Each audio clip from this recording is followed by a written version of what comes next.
Hey everybody, welcome back. This is the long-awaited sourdough video. So I've been threatening to make this video for, I don't know, a couple years anyways.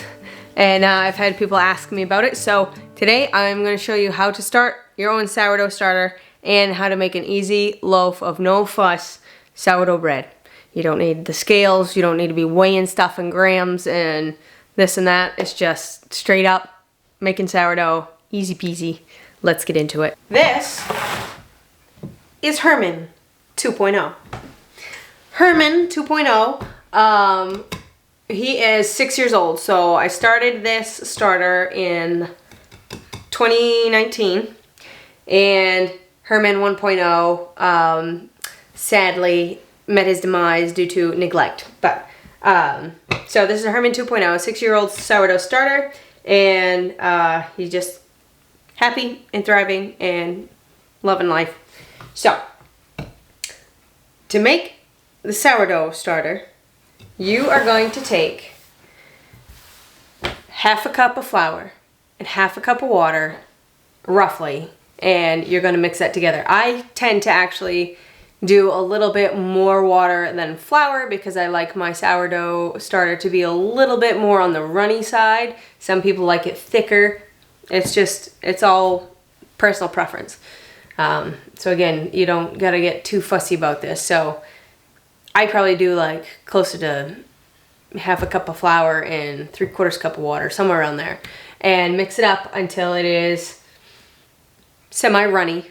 And you're gonna cover that with a towel. Like, I use cloth napkins, and I just take a piece of string and tie it around the jar, or you can even just take a cloth and screw the band down on a mason jar, just so that the air can get in, because you want to capture all the wild yeast in your environment. So first day, you're going to mix up your flour and your water. So about roughly your half a cup of flour to your half a cup, 3/4 or whatever of water. And you want to make sure your water is not treated with like chlorine or anything like that, because it's going to kill any of the yeast and the good bacteria, and you're not going to end up with a sourdough starter. So if you have like city water, use filtered water. You know, we have a private well, so I don't have to worry about that.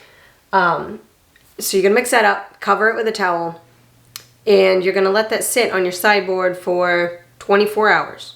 So then the next day around the same time, you're going to take that and you're going to remove half of that starter, and you're going to put it in a clean jar, and then you're going to add another like half a cup of flour, and then your half a cup to 3/4 cup of water, and you're going to stir that, cover it with a towel, and you're going to leave it on the sideboard. And you're going to repeat this process every day, and it all depends on your environment, the temperature of your kitchen. So like for me to start Herman 2.0, he took 9 days to get to be a real happy, active sourdough starter. The kitchen was a little on the cooler side. I can't remember if I made it during the winter or whatever, but so it can take longer than the 5 to 7 days that you'll read about, and that's okay. As long as it's not moldy or, you know, smells like really bad or something, you know, something's definitely wrong. It's okay. If it takes a little bit longer, it's fine. It's normal. So, so once you've repeated this process, you're going to be looking out for bubbling. You want there to be some nice bubbles all through the starter, and the smell of it is like a sweet fermented smell, like beer. So, and then once you get your sourdough starter established, sometimes you'll end up with what's called hooch on the top. It's this brown liquid. That's not anything to worry about. You don't need to pour it off. You just stir it in, and you add your flour and your water to feed your starter. That just means that it has gone an extended amount of time without you adding flour and water. So it's hungry, basically, is what that brown liquid is. As long as it's not moldy, you're good to go. So to keep your starter, if you're going to be using it every day, that's when you would leave it out on the sideboard, and you need to make sure you feed it every 24 hours if you're leaving it sitting out.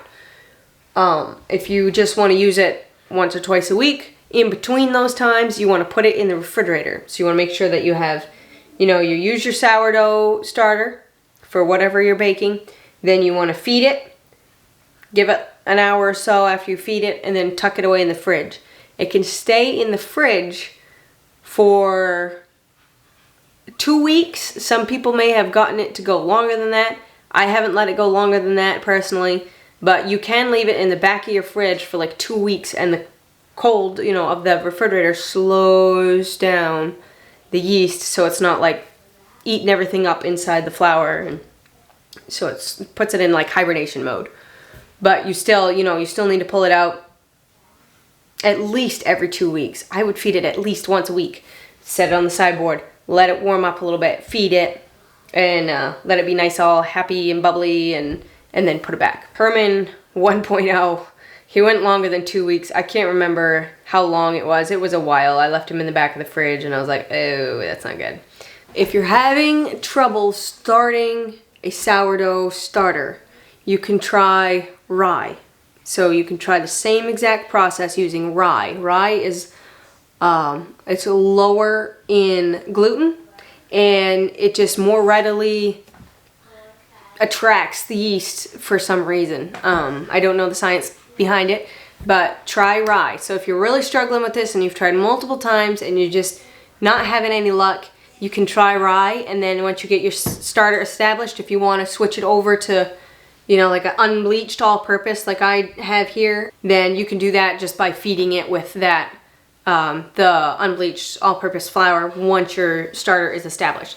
Now rye is pretty good though. A while back I made rye sourdough, and I had bought some corned beef when it was on sale around St. Patrick's Day. I got a few briskets and I froze them, so we had nice Reubens I made with sourdough rye bread. It was pretty good. Sourdough is just so good for you because it ferments. It ferments the dough because wheat has phytic acid. A lot of grains, actually, maybe even all grains. Don't quote me on that. But a lot of grains have phytic acid, which is a nutrient in the grain that can actually inhibit nutrient absorption in your body. So the fermentation of sourdough breaks down that phytic acid. It makes it easier for your body to absorb iron and other nutrients from the bread. It's good for your gut too because it boosts the probiotics in the food and makes it easier to digest. Some people that think they have a gluten intolerance or a gluten allergy have been able to eat sourdough with no problems. So I'm not telling you to do that. Do your research, make your own decisions. I'm not a doctor, I'm not a nutritionist. Okay, so we're gonna slice open this loaf that I made the other day, and I'm gonna toast it up for the kids, and then I will show you how to make an easy loaf of sourdough.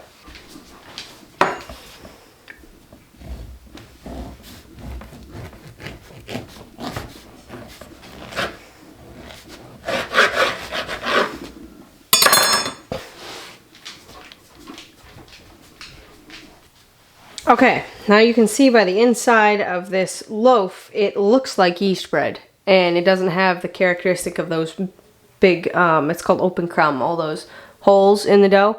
And so what happened was I over kneaded it, and likely I probably added too much flour.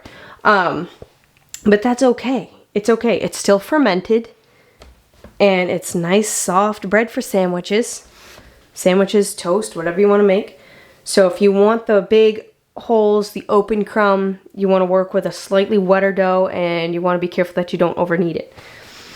I kind of take my stress out on my dough when I'm kneading, so that is why this is not a big open crumb loaf. But it's still, so if I was gonna gift this to somebody, I would want, when I make bread to give away, I try to really pay attention and to do a better job at actually making like the typical characteristic, sourdough. But it is still a beautiful loaf.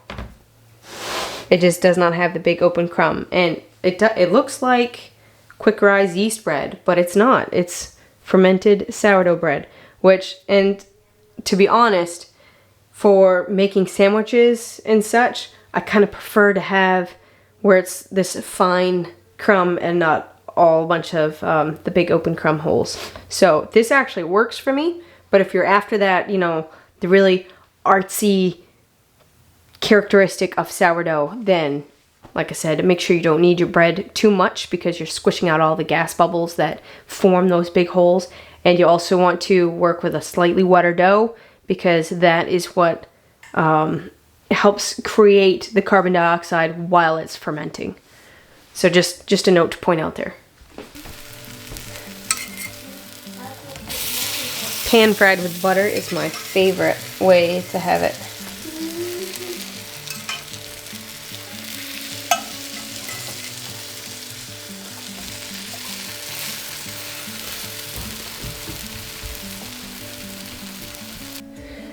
Okay, now we're gonna mix up our easy sourdough bread. First thing I'm gonna do is put 2 teaspoons of salt in my bowl.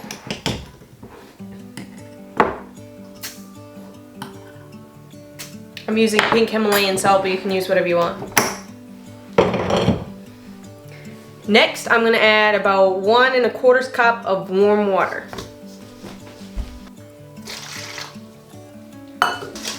Now I'm just going to stir that until the salt is dissolved.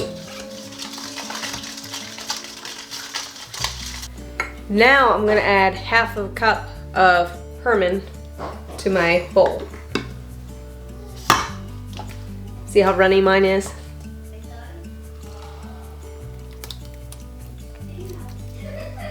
Okay, so another thing I want to mention, bring you in here. Okay, there's not much water in this bowl, but I don't know if you can see how the starter is floating.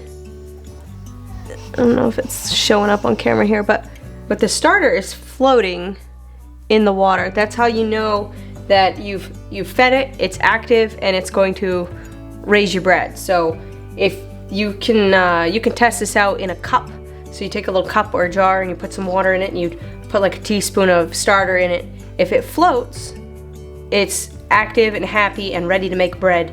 If it does not, if it sinks, then you need to feed it and let it sit out for a couple hours first and then try the float test again.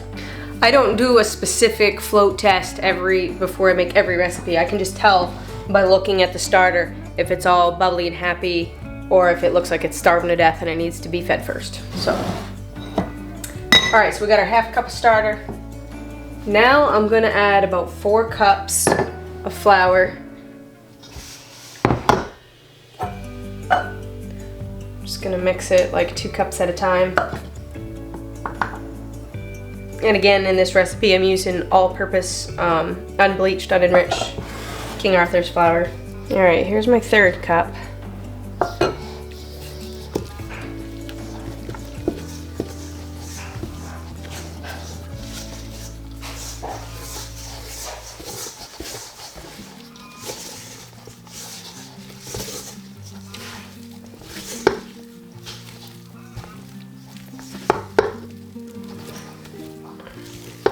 All right, that's pretty close. It's still a wet, sticky dough. I'm only gonna add a little bit more. I'm not gonna do the full 4 cups, so just a little bit more to make it easier to handle.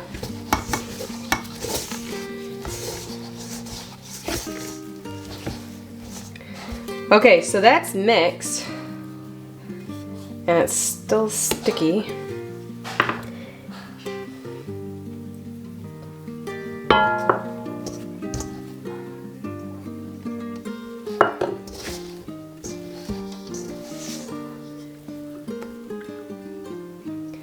Okay, that's like another tablespoon or so. Okay, so I am going to let this sit now for, I don't know, 20 minutes or so. Before I do anything else with it, you want to let your mixture sit because this is a process called autolyse, and it helps the flour to absorb the water and things just start breaking down and happening. So we're just going to let this, I'm going to get a cover and I'm just going to loosely cover it, and we're going to let it sit for a little while and get all nice and happy, and we'll come back. I'm gonna feed Herman while we're waiting on the bread.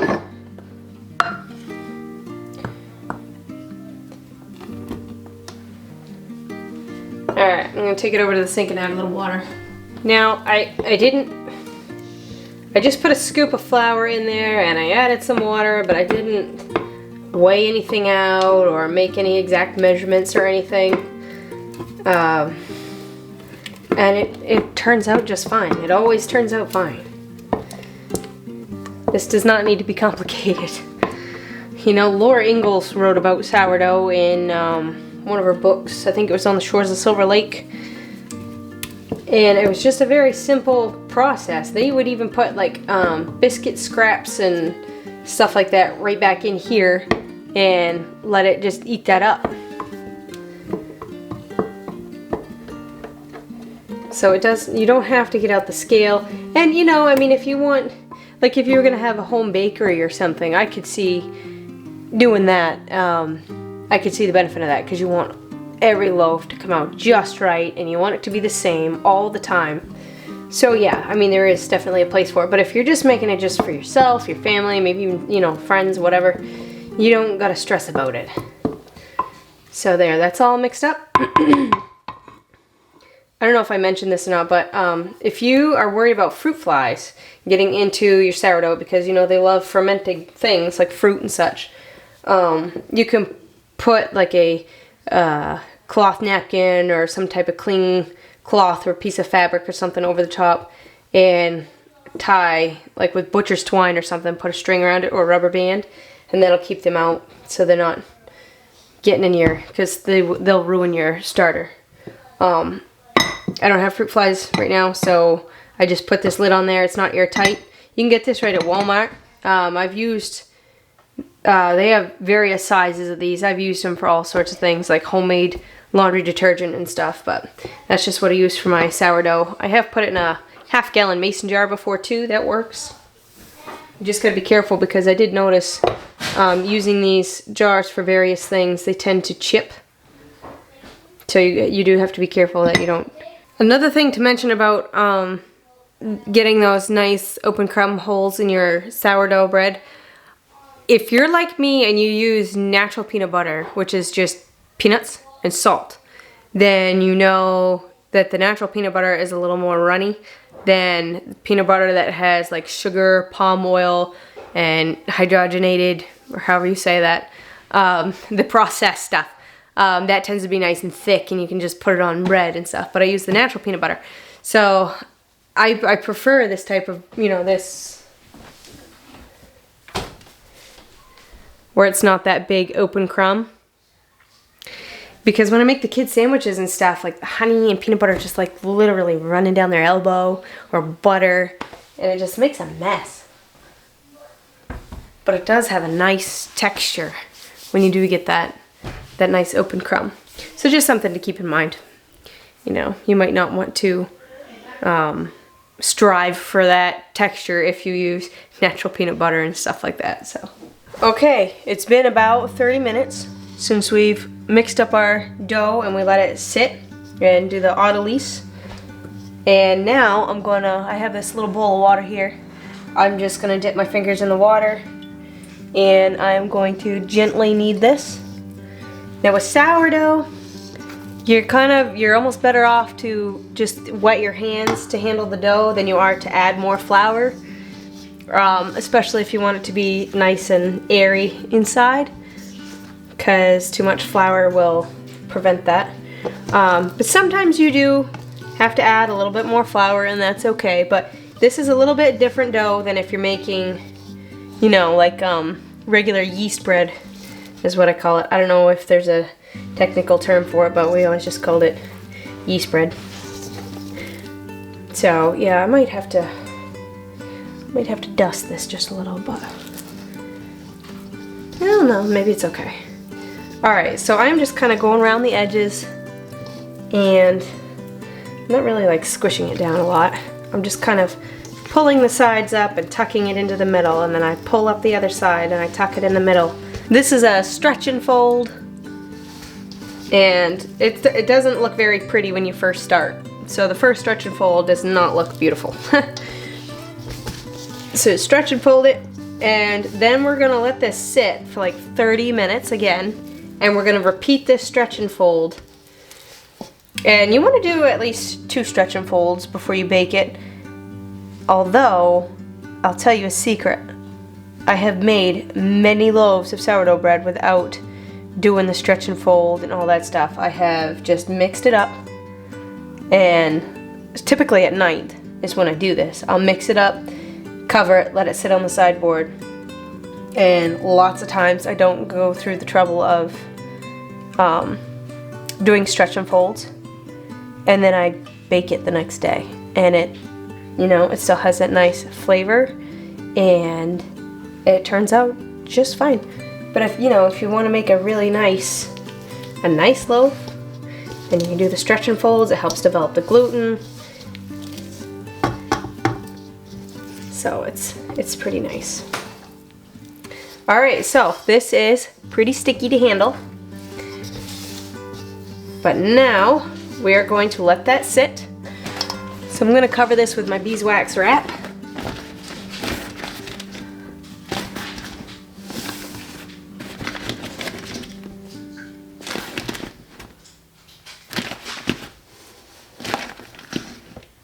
Just kind of have to hold the edges for a minute to warm the wax up in your hand so you can form it to the bowl so it covers it nice. Okay, so I am going to come back in about 30 minutes. I'm going to do another stretch and fold, and then we're just going to let this sit here for 8 to 12 hours. And again, you know, it's hard to give exact directions on this kind of thing because it also depends on how warm your kitchen is. If your kitchen is really warm in the middle of summer or something like that, then it's probably going to rise and ferment quicker than if, say, your house is on the cooler side in the wintertime. And it depends on, you know, how active your sourdough starter is. So it's really hard to pinpoint and give you exact directions. I mean, I really can't. I can give you, you know, I'm showing you, and I can give you a guideline. But this is just kind of something you have to play around with and experiment with and figure out what works in your kitchen, in your climate. And with like the flours that you use and that kind of thing. So, alright, we are going to let this thing soak. We'll give it another stretch and fold in another 30 minutes. Yeah, we might do another one, we might not. And then we're going to let this sit, and I will be back with you tonight after this has sat for about 8 hours. Alright, I will see you then. Okay, so our sourdough has bulk fermented for about 10 hours. We did a couple stretch and folds there at the beginning. And this is what it looks like now. It's still kind of a pretty wet dough, but... Alright, so we're going to turn this out, and we're going to put it into a floured Benetton basket. And we'll let that rise for, about another hour. And I will put my Dutch oven, my cast iron Dutch oven, into the oven at 450 and let that preheat.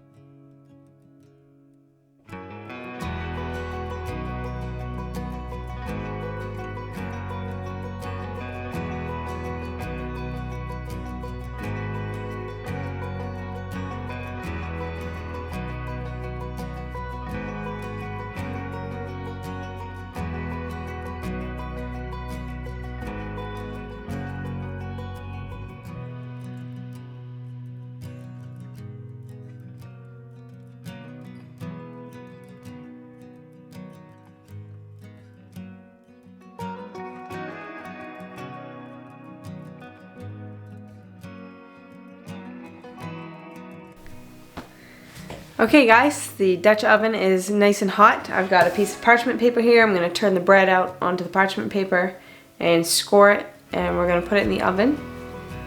Now I am rushing the bread a little bit. It hasn't been quite an hour and it hasn't really risen much. Hopefully it'll still turn out, but it is getting late and I am tired. Normally I mix my dough up at night so I can bake in the morning. I would much rather do that. I am not a night owl. I've never been a night owl. sometimes I just have to suck it up and deal with it, but pretty tired. Okay, so here we go. Okay. Gonna put some flour on here.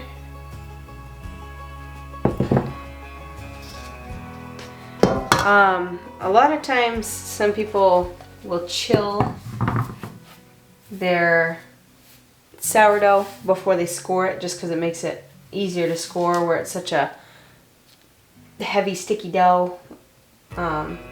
It's heavy's not really a word. Just it's very sticky and wet.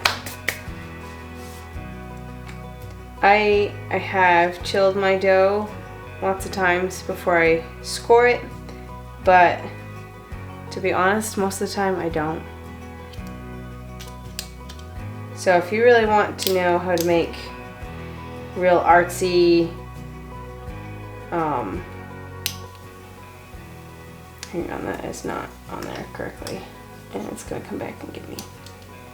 Get on there, you. This isn't like a artistic video. This is just how I make sourdough bread, easy peasy.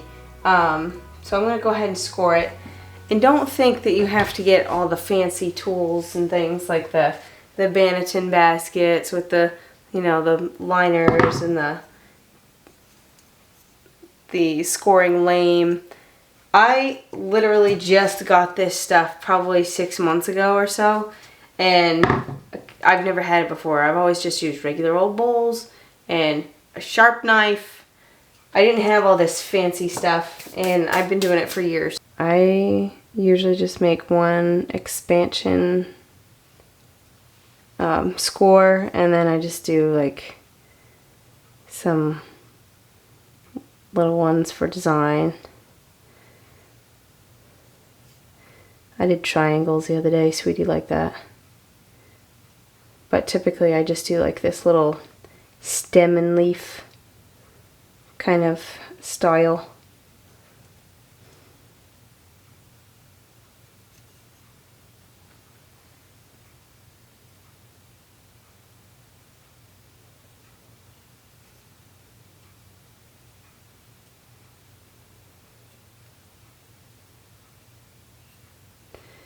And there are so many intricate patterns that you could do and make it like super fun. Put this up here. But that's just simple, just something simple I'm doing for tonight.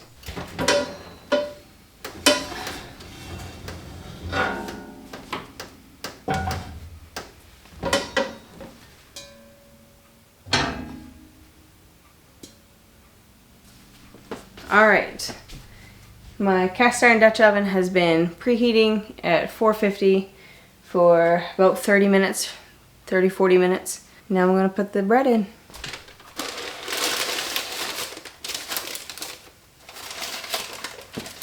Okay.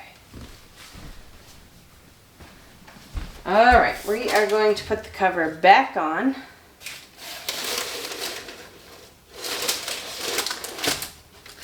And we're going to bake it for 20 minutes with the cover on. And that gives it that nice crust.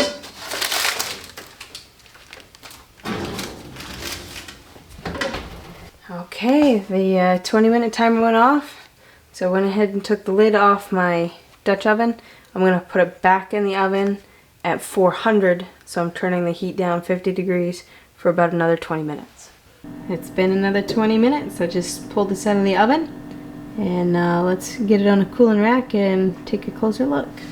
Here's our little sourdough roll.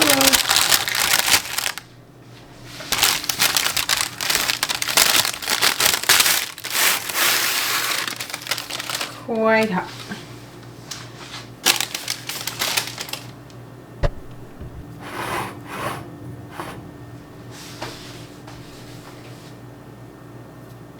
Alright, I am going to go to bed and I will see you in the morning. Good morning, guys. It's the next day and we're gonna slice open our bread, see how it turned out.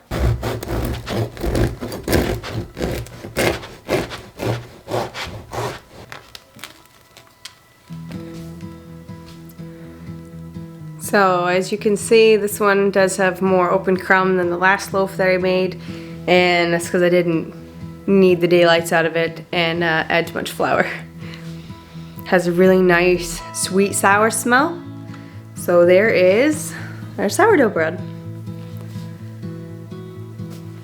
I wish it was a little bit prettier to show you guys, but I'm telling you, I've been wanting to make this video for 2 years, not even joking, and I even started it a few times, but like I would record part of it and then something would come up and I'd have to go do something else, and then I didn't have time to film it. So that is simple sourdough bread, and like I said, I mean, I was somewhat fussy with this loaf compared to how I normally make it, where I just mix it up.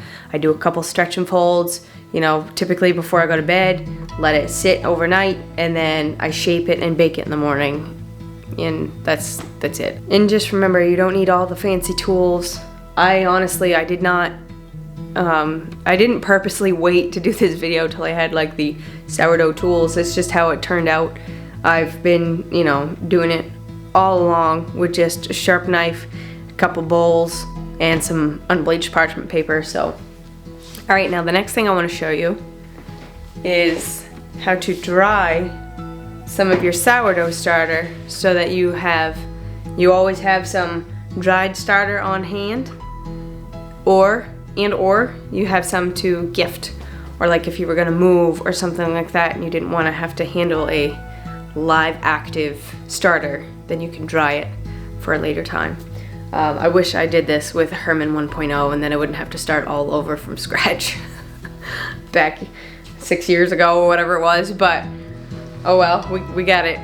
We got it now. So, all right, what you do is you take your sourdough starter and you just spread a really thin layer on some parchment paper like this and let it air dry.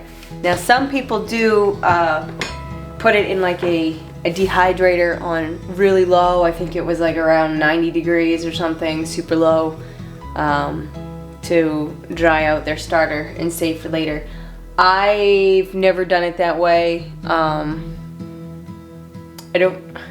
Honestly, maybe it's just laziness. I don't want to lug up the big old dehydrator to set it up and do that.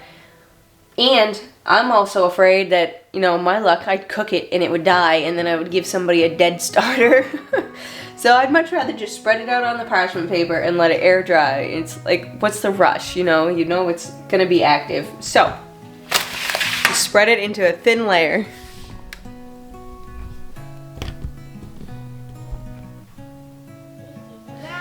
You let it air dry, and then you can kind of flake it off, kind of like what is it, bark candy or peanut brittle. You can flake it off, and you want to make sure it's completely dry, so you don't want any, you don't want any wet spots. You want to make sure it's completely dry, obviously, or it will mold. So it just takes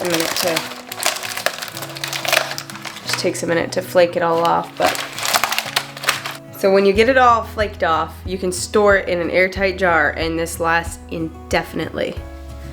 And then just to reconstitute it, you would put some flakes in a jar, and you would add, a little bit of warm water, not hot water, warm water, and you would just kind of let it dissolve. And then you would add some flour to it until you get the consistency of a starter, and you would let it sit, and it takes about 3 days, again depending on the temperature of your house. It takes about 3 days for it to reactivate and get all bubbly again. So it cuts the time of starting a starter in half, or if not over half. So we're talking 3 days instead of a week or 9 days like it was in my case for Herman 2.0. Alright guys, hope you enjoyed this video. Any questions, leave them down in the comments. Not a professional, this is just how I make sourdough bread. It's probably not the right way to make sourdough bread. There's tons of videos out there, and I'm sure there's lots of videos on how to do different pretty designs for scoring and all that stuff. So be sure to check out that stuff if you guys want more information.